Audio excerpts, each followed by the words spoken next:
Is that water? That is water. I mean, tastes like water. But your favorite drink is Diet Well, Coke, I mean, Diet Coke is good. There's something that they put in that stuff that is, you never get sick of it for some reason. And have you counted? It's some infernal ingredient. How many cones your bottles you have a day? It's a lot, huh? Well, I mean, I'm trying to cut down these days, so maybe. From where to where? I mean, there was probably times when I had like 8 a day or something ridiculous. Okay. But I think these days it's probably 1 or 2, so it's not too crazy. Okay. And coffee? Usually 2 a day. Not so much. I mean, not really. But yeah, I used to have so much coffee and Diet Coke that I get really wired, and then I'd get over caffeinated, and it wouldn't be good. Okay. Yeah. So anyway, I'm cutting down to I think more reasonable portions these days. Okay. I think you drink so much coffee or Diet Coke because you work so many hours every day. That keeps you awake. How many hours do you work? How looks a normal day in the life of Elon Musk like? Well, it's really varied quite a bit over time. So these days, it's probably 80, 85 hours a week. For a while, it was over 100 hours a week, and that's a very high amount of pain. So it's the difficulty and pain of work hours really increases exponentially. It's not linear. But when the financial crisis hit in 2008, 2009, it was just every day, 7 days a week, morning till night, and dream about work. Yeah. Okay. So it was terrible. And at the time there were bad dreams, I guess. Bad dreams, 2008. indeed. Yes. Yeah. And at what time do you get up normally in the morning? For me, it's usually about 7. 7, okay. But I go to bed late, so usually I go to bed around 1 a.m. or so. 1 a.m. Yeah. And you start the day with a real breakfast, or just with a coffee, or with a water?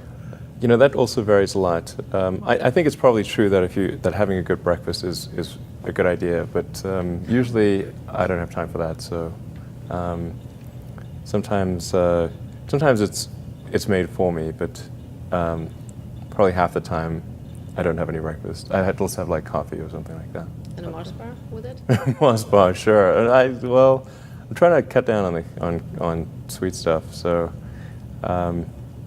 but I think I probably should have like an omelet and a coffee or something like that. That seems like probably the right thing. And sometimes I do have that. And for lunch? Is there lunch? Yeah. Lunch is usually served to me during a meeting, and I finish it in 5 minutes. Wow, okay. Yeah, I know, it's a bad habit. Dinner? Dinner is where the calories really come into play, because if I have dinner meetings are the worst, because then you eat enough for like 2 people in those things, because you have the appetizer and the main course and all that stuff. So business dinners are like the thing that really, where I probably eat way too much. Mm-hmm. But you don't have problems with your weight? I certainly could be slimmer, I think. What? Do you work out then? Do you do sports? I work out once or twice a week. Mm-hmm. Once or twice. You should. I should do it more often, for sure. And what are you doing? You run through the forest, or? Run through the forest? No. Yeah. Usually just like a little bit on the treadmill or on lifting some weights, I suppose. Mm-hmm.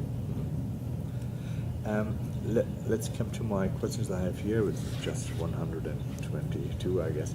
How much Musk is in Tesla and SpaceX and Hyperloop? Is it 100% you, or? Oh, well, of course, definitely not. I mean, I certainly have a strong influence, but I mean, there are many people at the companies, so SpaceX has 4,000 people now. Tesla, we just passed 10,000 people today. So there's a lot of people that have had a huge influence on building the company, or companies. More of an influence than anyone else, but it is a big team effort from a lot of talented people. Yes. You looked for a CEO in former times for Tesla and for SpaceX also? I don't know. Not for SpaceX, Not but yet. no. The plan I had when we created Tesla was I thought I would allocate maybe 20 or 30% of my time to Tesla, and then for Solar City I figured 5%, 10% of my time, that kind of thing. Solar City turned out to be true. In fact, even better than that, probably takes me less than 5% of my time on Solar City. Tesla ended up being much more, and unfortunately, like the first CEO didn't work out, and then I got sort of a temporary. I mean, I really tried pretty hard not to be the CEO. Like I could have been the CEO from day one. This is like people maybe sometimes don't realize that, but I just wasn't able to find the right person. In the case of Solar City, there's like a great team that runs it, but it's really hard to find someone who can grow a company. It's like running a company in steady state is much easier than growing a company. And then with Tesla, as people joined the team and investors would, people joining the team and investors would ask me, okay, well, how long am I going to be CEO? And so I said, well, I'm committed to be CEO through the high volume production vehicle. So 2 more years at least. Probably 3 or 4. 3 or 4 years. Yeah, but at that point, I would then have to consider what makes sense, and I would. I mean, I will never leave Tesla ever, but I may not be CEO forever. I mean, nobody should be CEO forever. Do you have somebody in mind who could do the job already? No. Worldwide? There's no plans or anything like that. Right now, my plan is just to, for sure, I'll be CEO through the Model 3, volume production of the Model 3 and the Gigafactory, and then evaluate. Yes. Yeah. Model 3 is still the price you want to have. Is $30,000? That's the challenge. 35. $35,000. And the same in euro, I guess, for the European market. Well, it might be less if Less? it depends on what the exchange rate is, of course. Of course. And it's always a bit tricky. Like in the U.S., the prices are quoted before sales tax, and of course in Europe it's with VAT, and there's like 20% VAT and all that stuff. So probably would be more like 30,000 euros, or a little bit less than that. Okay. And it should be on the market in 2 years' time, or? I'd say 3. 3 from now. Yeah. Okay. Yeah. Coming back to you looking for a CEO, apart from CEOs, when you hire people, what kind of skills do you want them to have? Are there any? Do you look at a list and look at people? How do you decide that? Well, when I interview somebody, I really just ask them to tell me the story of their career and what are some of the tougher problems that they dealt with, how they dealt with those, and how they made decisions at key transition points.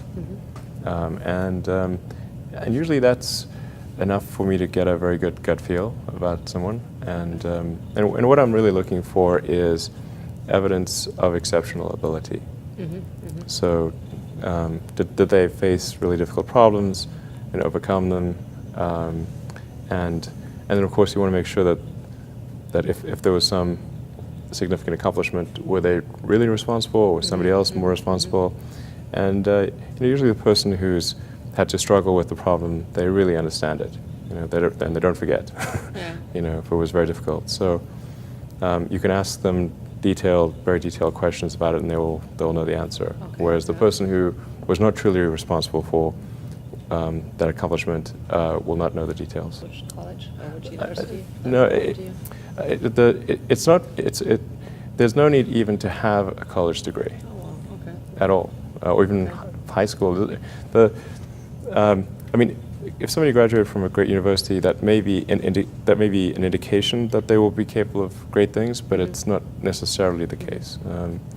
You know, if you look at, say, people like Bill Gates or Larry Ellison, Steve Jobs, these guys didn't graduate from college. All dropouts, yeah. But if you had a chance to Yeah. hire them, of course, that would be a good idea. Yeah, okay. So, you know, just looking just for evidence of exceptional ability, and if there's a track record of exceptional achievement, then it's likely that that will continue into the future. What does people like you and Steve Jobs have in common, or Bill Gates, or people like that? What is it you have in common with them? Well, I mean, those are pretty different personalities, you know, between Gates and Jobs and Ellison. Business and success. I think all three of those were technologists, but with different types of skills. You know, Jobs was obviously very good with aesthetics, and you know, he understood technology, of course, and he really understood what people wanted, even when they didn't know themselves. And he was not afraid to, you know, break boundaries. But, like, say, like Gates would probably be better at, you know, sort of raw engineering and technology than Jobs, but not as good on aesthetics. But I mean, for all of these guys, they're obviously very driven, and they're very talented, and yeah, and they're able to attract great people to build a company. But I mean, the ability to attract and motivate great people is critical to the success of a company, because a company is it's a group of people that are assembled to create a product or service. That's the purpose of a company. People sometimes forget this elementary truth, and so if you know, if you're able to get great people to join the company and work together towards a common goal, and you sort of have a relentless sense of perfection about that goal, then you will end up with a great product.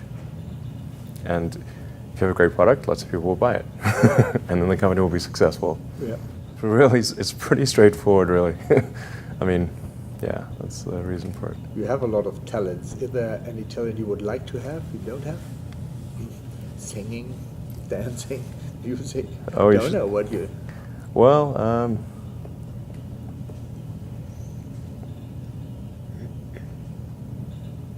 I mean, I suppose I'd like to play a musical instrument. That'd be cool. I can whistle.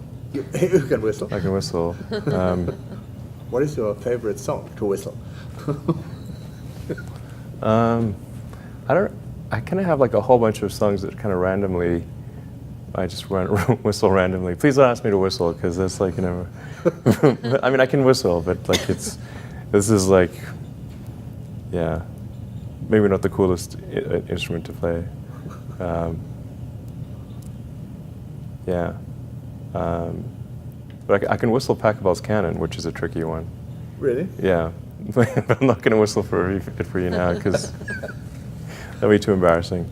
Okay. Well, it's good to know. Maybe we yeah. plan something for Berlin. All right. Oh, man. No. Don't worry. We want to.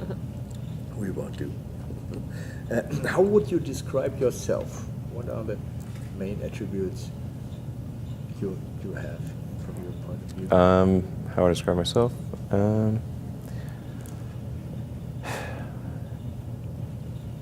Well, I mean, I seem to have a high innate drive, and that's been true even since I was a little kid. You know, I really had a very strong drive.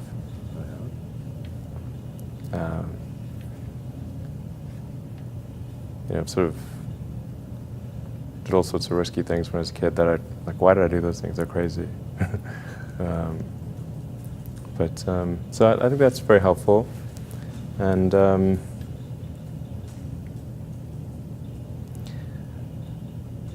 I care a lot about the truth of things and trying to understand the truth of things.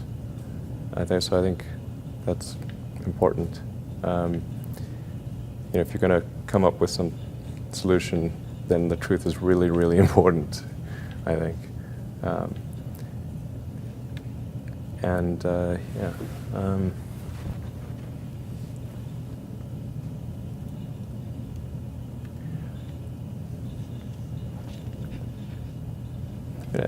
try to think of. I mean, it's difficult to obviously come up with like things that are praise for oneself, or like there's bad and good here, but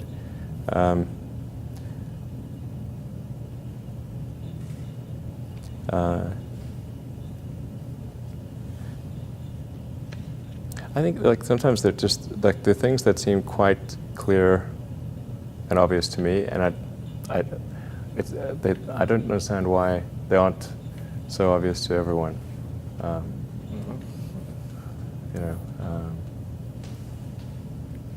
So would you describe yourself as fearless? I mean, are there areas when you seek people for advice, and who would you ask for? I wouldn't say I'm fearless. In fact, I think I feel fear quite strongly. But if what we're doing is what I'm doing is I think is important enough, then I just override the fear. Mm-hmm. So, but it's not as though I feel it like more strongly than I would like.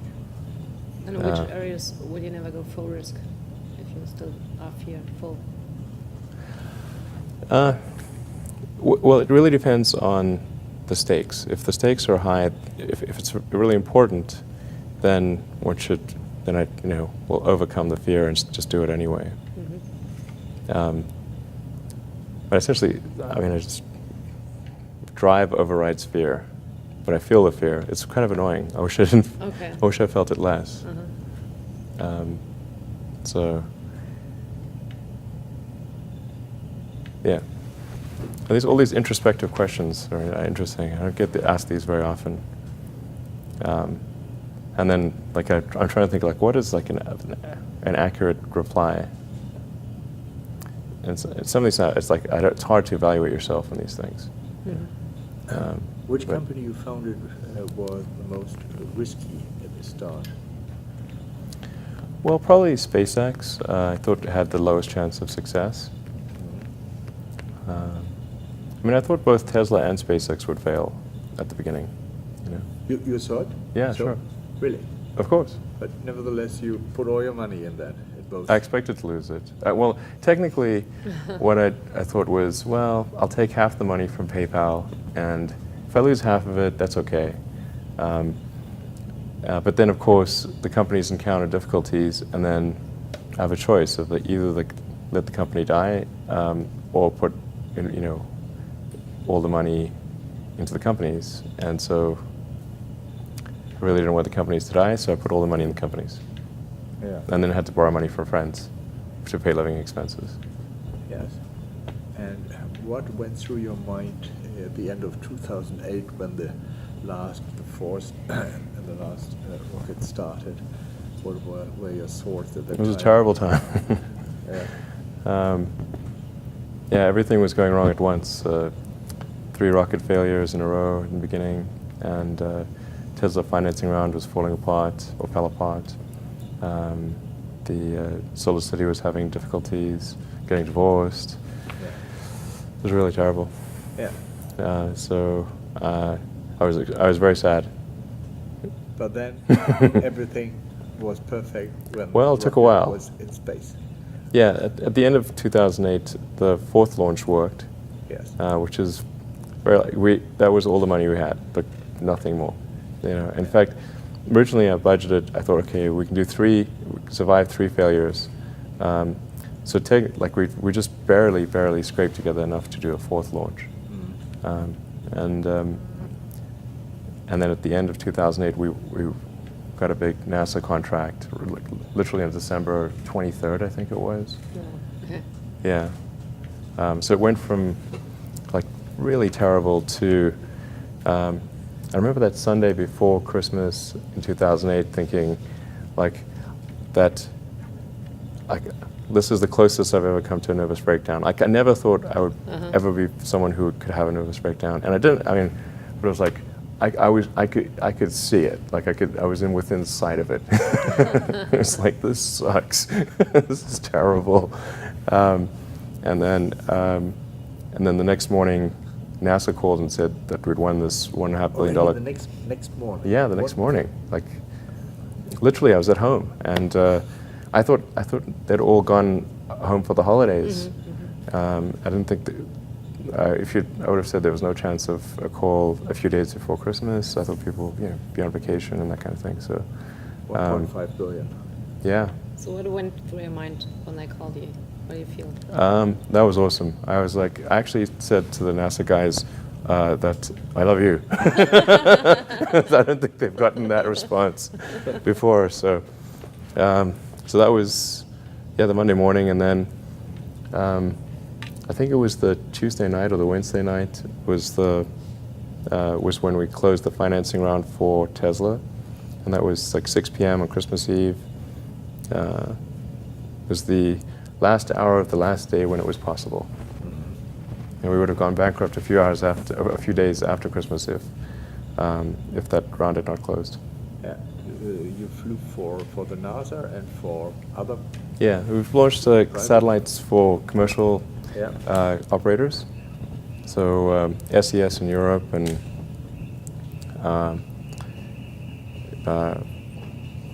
Orbcom in the US and a number of other companies. Maybe we've got a alarm. Yeah. Okay, well, The car. you seem quiet. Stolen the car. Maybe they stole our Dodge. Oh, Dodge. Somebody. Well, hopefully not. Hopefully. Okay. What was your best idea ever? My best idea ever? Yeah. Yeah. This is tricky. I suppose coming to North America was my best idea. Okay. Because I think these things would not have been accomplished, almost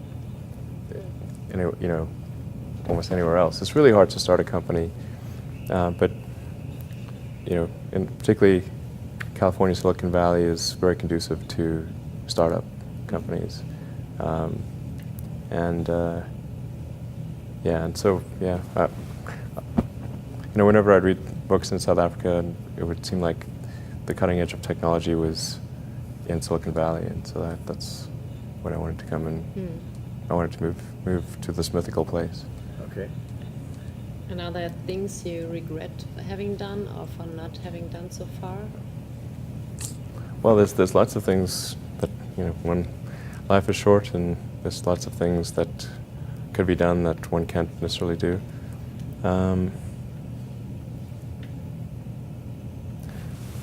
And these really are introspective questions. I think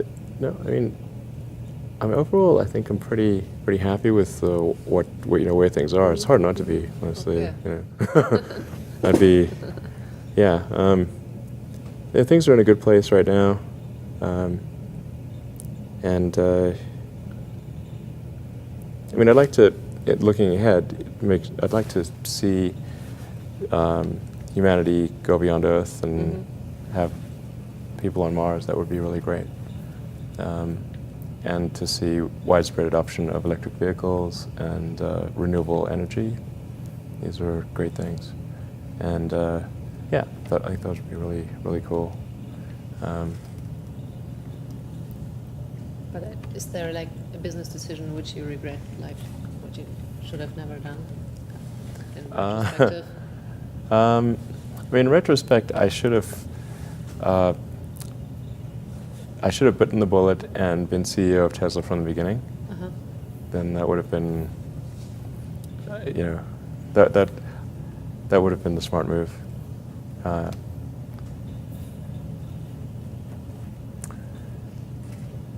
Because we ended up having to essentially recapitalize the company, and it went through a lot of grief. So that would have been a wise move.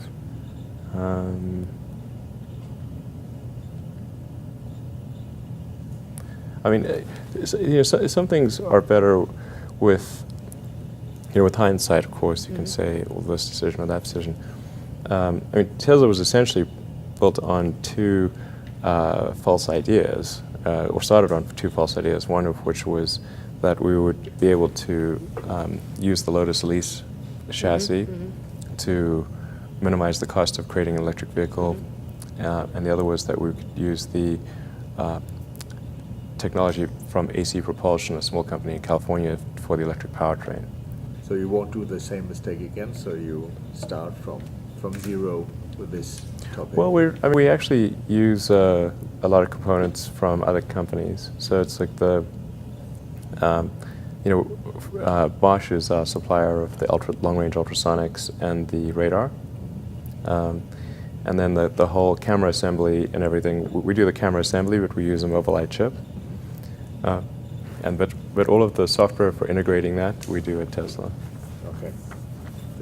We met each other last year for the interview, and then you told me that you wanted to die on Mars, not while entering Mars, but after landing there.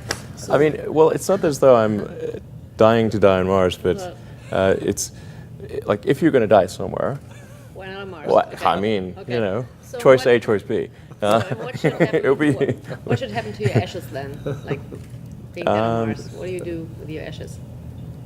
I with my ashes, I don't know. Like throw 'em in I don't. space I or- actually, I'm gone. I don't care. You don't care. They can do It's not that you anything. wanna Put it in space somewhere. Yeah, I mean, I guess maybe scatter the ashes on Mars. That would be cool, Yeah. Like, sure.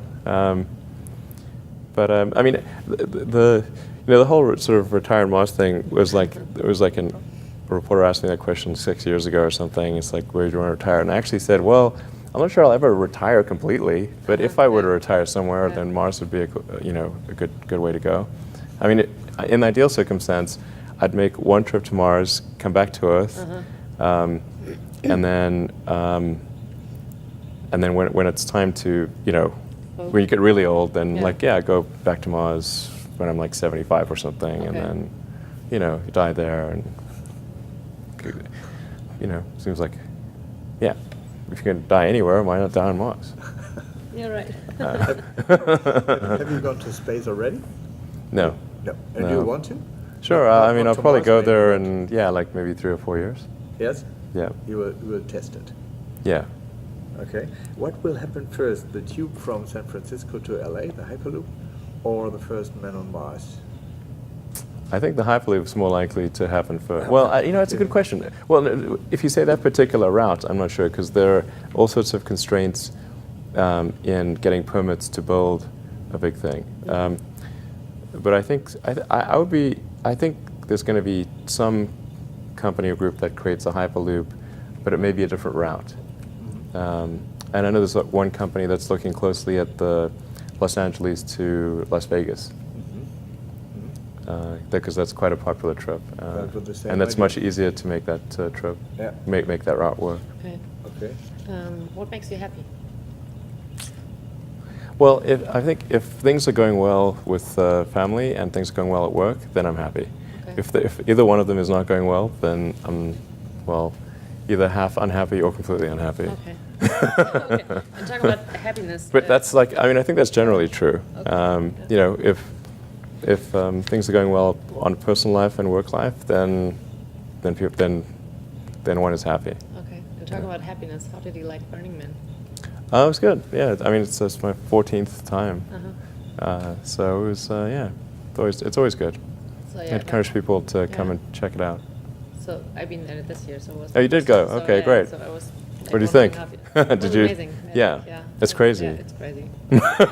it's so like good, yeah. Life changing. Life changing. Yeah. Exactly. See? So have you ever thought about building an art car? Have you built one? Yeah, already? yeah, sure. Have you built one already? I've done 3 art cars. Oh, okay.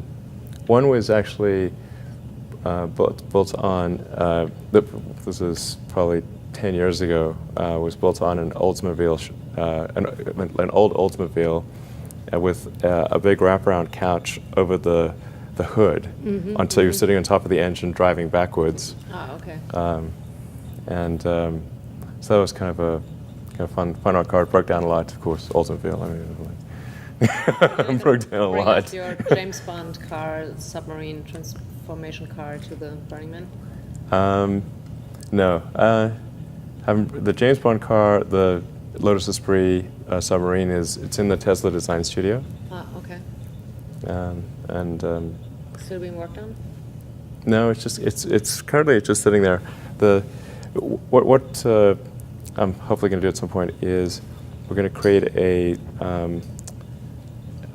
sort of a replica, but not quite, because like if you look at the James Bond car, it's not technically possible to make that a submarine because a transformative thing, because the fins are right where the wheels are. Ah, okay. So Yeah. like it doesn't fit. Like Okay. it's not physically possible to do the transformation. But if you make the car about 10, if you scale it up by about 10%, and you move the fins just a little bit more towards the outer edges, so that they're not like sitting right in front of the wheels, then you can make it work. Okay.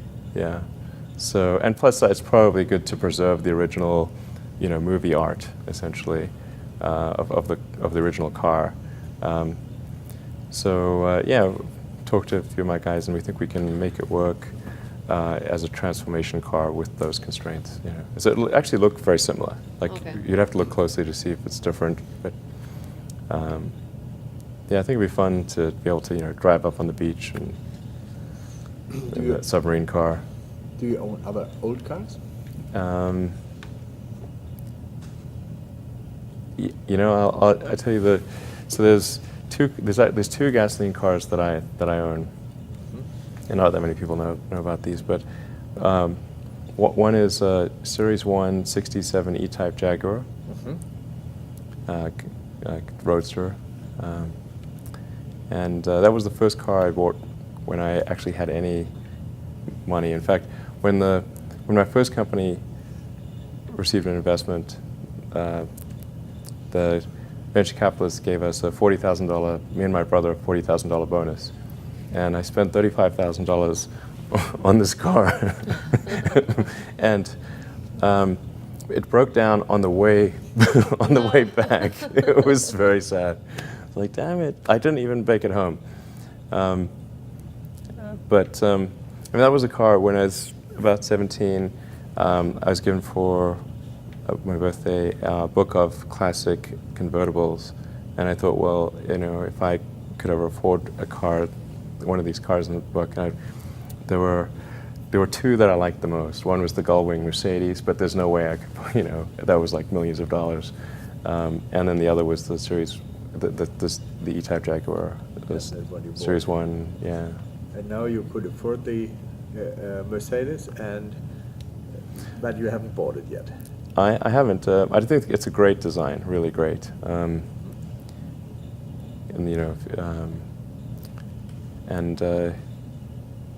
It's partly inspires the Model X, of course. Yes.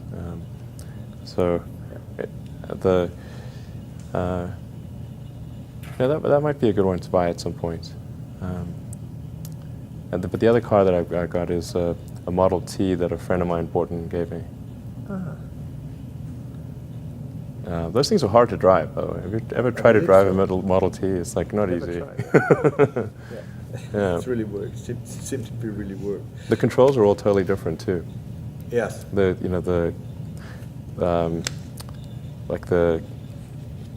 no gas pedal. It's like there's a gas. To change the throttle, it's a stick on the steering wheel. Okay. Yeah. Is that water? That is water. It tastes like water. But your favorite drink is Well, Diet Coke is good. There's something that they put in that stuff that is, you never get sick of it for some reason. And have you counted? It's some infernal ingredient. How many cones your bottles you have a day? It's a lot, huh? Well, I'm trying to cut down these days, so maybe. From where to where? There was probably times when I had like 8 a day or something ridiculous. Okay. But I think these days it's probably 1 or 2, so it's not too crazy. Okay. And coffee?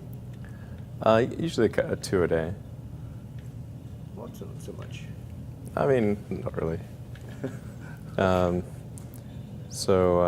But yeah, I used to have so much coffee in and you know, Diet Coke, that I get really wired, and then I'd get over caffeinated, and it wouldn't be good. Okay. Yeah. So anyway, I'm cutting down to, I think, more reasonable portions these days. Okay. I think you drink so much coffee or Diet Coke because you work so many hours every day. That keeps you Yeah. awake. How many hours do you work? How looks a normal day in the life of Elon Musk like?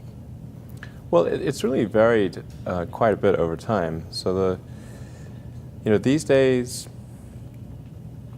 it's probably 80, 85 hours a week. For a while, it was over 100 hours a week, and that's just a very high amount of pain. So it's, the difficulty and pain of work hours really increases exponentially. It's not linear. But when the financial crisis hit in 2008, 2009, it was just every day, 7 days a week, morning till night, and dream about work. Yeah, okay. So it was terrible. And at that time, there were bad dreams, I guess. Bad dreams, 2008. indeed. Yes. Yeah. And at what time do you get up normally in the morning? For me, it's usually about 7. 7, okay.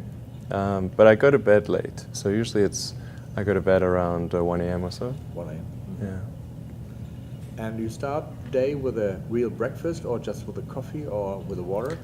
That also varies a lot. I think it's probably true that having a good breakfast is a good idea, but usually I don't have time for that. So sometimes it's made for me, but probably half the time I don't have any breakfast. I had to also have like coffee or something like that. And a Mars bar with it?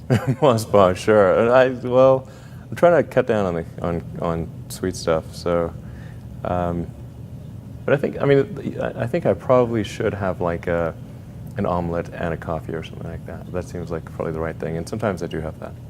And for lunch? Is there lunch? Yeah. So, lunch? lunch is usually served to me during a meeting, and I finish it in 5 minutes. Wow, okay. Yeah, I know. It's a bad habit. At dinner? Dinner is where the calories really come into play, because if I have dinner meetings, like dinner meetings are the worst, because then you eat enough for like 2 people in those things, because you have the appetizer and the main course and all that stuff. So business dinners are like the thing that really, where I probably eat way too much. Mm-hmm. But you don't have problems with your weight? I certainly could be slimmer, I think. Yeah. What? Do you work out then? Do you do sports? I work out once or twice a week. Mm-hmm. Once or twice. You should. I should do it more often, for sure. And what are you doing? You run through the forest, or? Run through the forest? No. Yeah. Usually just like a little bit on the treadmill or on lifting some weights, I suppose. Mm-hmm. Let's come to my questions I have here. It's just 122, I guess. How much Musk is in Tesla and SpaceX and Hyperloop? Is it 100% you, or? Oh, well, of course, definitely not. I mean, I certainly have a strong influence, but I mean, there are many people at the companies. So SpaceX has 4,000 people now. Tesla, we just passed 10,000 people today. So there's a lot of people that have had a huge influence on building the company, or companies. More of an influence than anyone else, but it is a big team effort from a lot of talented people. Yes. You looked for a CEO in former times for Tesla and for SpaceX also? I don't know. Not for SpaceX, Not but yet. no. The plan I had when we created Tesla was I thought I would allocate maybe 20 or 30% of my time to Tesla, and then for Solar City I figured 5%, 10% of my time, that kind of thing. Solar City turned out to be